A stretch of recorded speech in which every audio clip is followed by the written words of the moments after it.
All right, everyone get ready, because today we are going deep into a learning theory that really shapes how we learn in our digital world.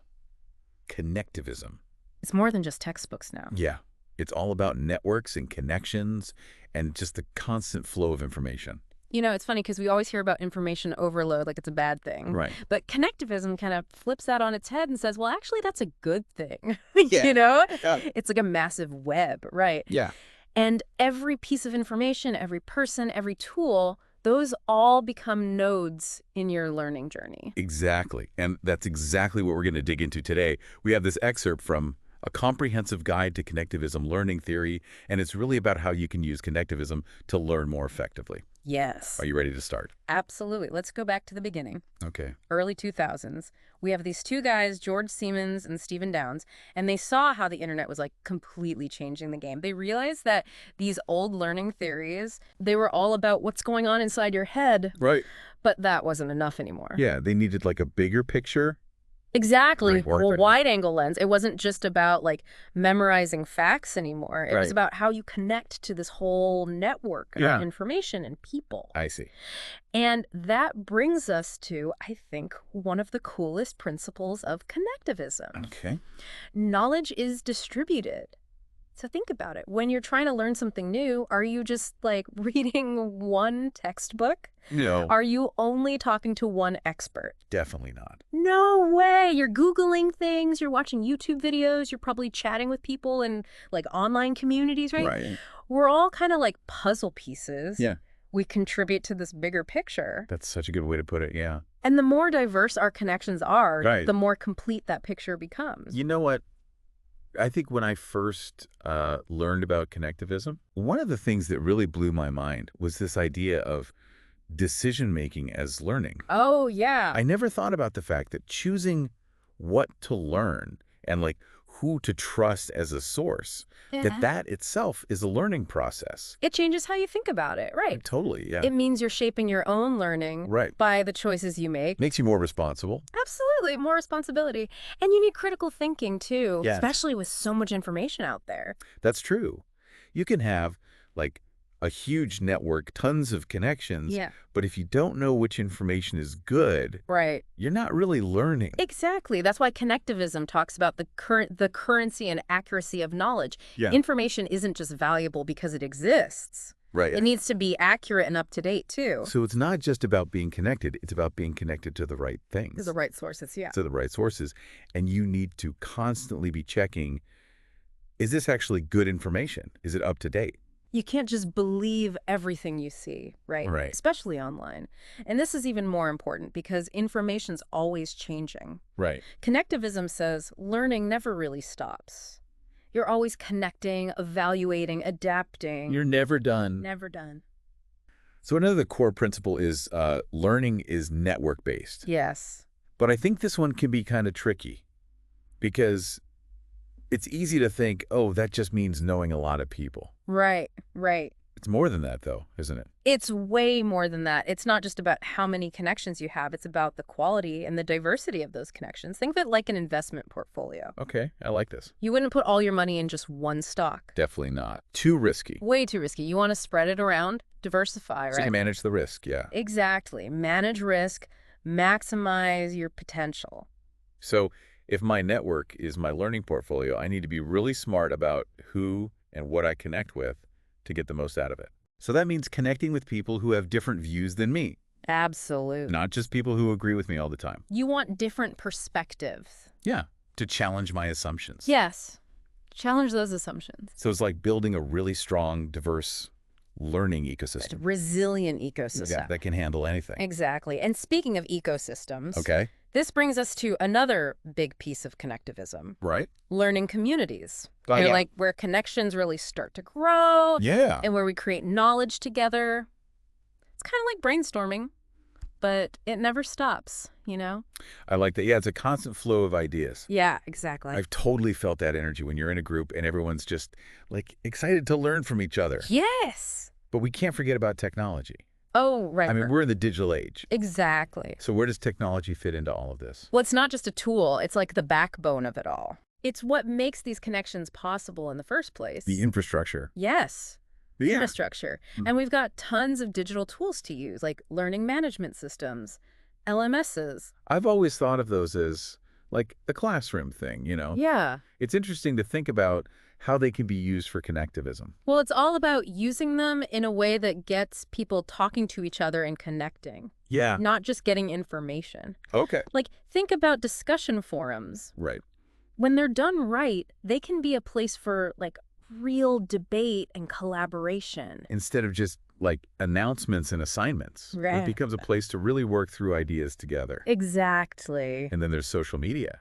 I mean, it's huge. I remember when Twitter first came out, Oh, yeah? people were like, what's the point? It's just for telling everyone what you had for lunch. Yeah, what are you doing? Right. But now you can follow, like, the top experts in your field. Yeah. You can join conversations with people on the other side of the world, even. Yeah, and you find things you never would have found otherwise. For sure. But with all that information out there, It's a lot. it can feel overwhelming, right? It definitely can be. Like, how do you not just drown in all that data? Content curation tools, my friend. Okay. They are lifesavers. Think of tools like Pocket or Evernote. Yeah. It's like having your own personal assistant for learning. Oh, okay. You can save articles, videos, even just little bits of text, and then organize them in a way that works for you. You're basically building your own library. Exactly. Your personalized library of knowledge. I used to really struggle with information overload. Yeah. But then I figured out how to use tags and categories. Oh, yeah. And that made a huge difference. It helps you cut through the clutter. So now I don't feel so overwhelmed. I feel more in control. That's the key. In a connectivist world, you don't need to memorize everything. Right. You just need to know where to find the good stuff and Yeah. how to connect the dots. Like an information detective. Exactly. And speaking of connecting the dots, Yes. we have to talk about collaboration platforms too. Yeah. Like Google Workspace. Oh, for sure. We see how they've changed the way people work together, but they can also be really powerful for learning. Imagine a group of students working on a research project together, right?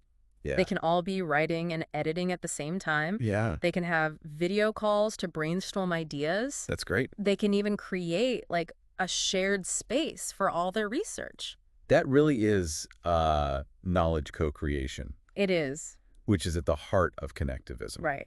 It's not just about learning by yourself. It's Right. about creating something new together. Okay, I like that. Huh. But then, after they've created all this knowledge, Yeah. how do they keep track of it? That's where knowledge management systems come in. Okay. Tools like Notion are really good for this. Right. Learners can build their own knowledge base. Yeah. Organize information, link different ideas together, and they can even put in videos and images. It's like having a digital brain. It really is. And it grows and changes with you. That's awesome. Right. It really shows how connectivism lets you create your own learning experience. Exactly. It's not one size fits all. No, it's about finding your own path, Right. Based on what you're interested in and what you want to achieve. your own unique path. Hmm. So now we have all these amazing tools. Yeah. The next question is, how do we design learning environments that really use this connectivist approach? That's a great question. We're talking about creating spaces that encourage connection, collaboration, exploration, I like it. and a big part of that is network infrastructure. Okay. It might not sound as exciting as like virtual reality or AI, Right. but if you don't have a solid foundation, it all falls apart. You can't build a house without a foundation. Exactly. That's why it's so important to have things like high-speed internet, servers that don't crash, and a mix of different platforms. Yeah, for both kinds of learning, Yeah. synchronous and asynchronous. Exactly. Because if you don't have that good infrastructure, Yeah. learners get frustrated. Right. Things are slow. They can't access resources. They lose their motivation. It's like having all the ingredients for a great meal, but no oven. Right. You can't cook anything. Right. So once we have that foundation, Yes. we can start to get creative with how we use digital resources. Yes. And it's not just about, swapping out textbooks for online articles. Yeah, no. It's about creating a whole range of different learning experiences. Think about it. Interactive simulations that make those hard-to-understand concepts come to life. I like it.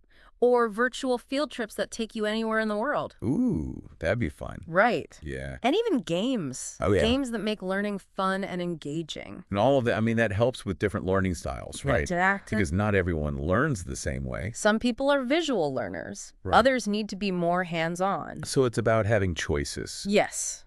Give them options. Let them pick the tools that work best for them. Exactly.